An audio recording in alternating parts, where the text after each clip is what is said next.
শুরু হয়ে গিয়েছে সপ্তম দফার লোকসভা নির্বাচন। সকাল থেকে যেমন কিছু কিছু কেন্দ্রে শান্তিপূর্ণ ভোট দেখা গেছে, তেমনই কিন্তু উত্তেজনার পরিস্থিতি তৈরি হয়েছে বিভিন্ন কেন্দ্রে। যেমন যাদবপুর কেন্দ্রে সিপিএম প্রার্থী সৃজন ভট্টাচার্যকে ঘিরে তুমুল বিক্ষোভ। পুলিশি হস্তক্ষেপে কোনো রকম সেখান থেকে বেরিয়ে আসেন সৃজনের অভিযোগ ছিল বুথের 100 কিলোমিটারের মধ্যে প্রচুর মানুষ জমায়েত হয়েছিল। তিনি জমায়েত সরাতে নির্দেশ দেন পুলিশকে।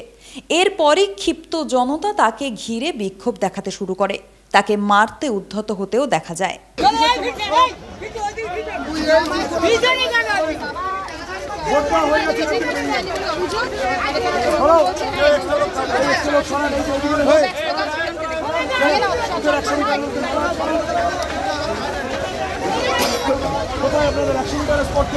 পুলিশের কে আছে? এই দাদা, এই পুলিশের কে আছেন?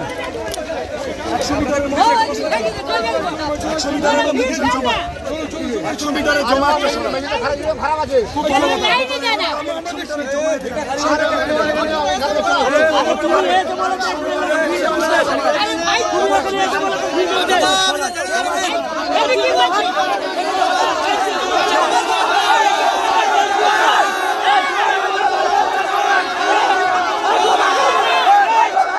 অপরদিকে যাদবপুর কেন্দ্রের আরেক প্রার্থী তৃণমূল প্রার্থী সায়নী ঘোষ, তাকে দেখা গেল ভোটের দিন মন্দিরে পুজো দিতে। শিব মন্দিরে পুজো দিয়ে তিনি ভোটের কার্যক্রম শুরু করলেন।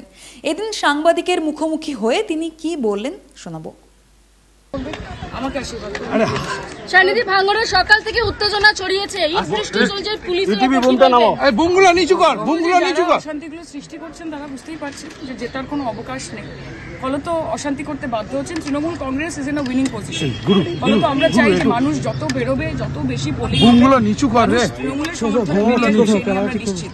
আমি অনুরোধ করব যারা বুমগুলো নিচু কর রে দাঁড়িয়ে দাঙ্গাবাজিগুলো করছে তাদেরকে বলার জন্য যে দেখুন এটা রাজনৈতিক লড়াই, আপনারা বড় বড় লিডার, কাজে লিডাররা লিডারের মতো ব্যবহার করলেই কর্মীদেরকে সে যেই দলেরই প্রতিহিংসার মুখে এবং হিংসার মুখে ছেড়ে দেবেন না।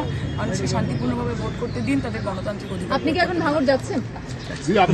একদিকে সৃজন যেমন অশান্তি এবং ভোগান্তির শিকার হয়েছে, অপরদিকে তৃণমূল প্রার্থী সায়নী ঘোষ আবার শান্তিপূর্ণভাবে নিজের পুজো সেরেছেন।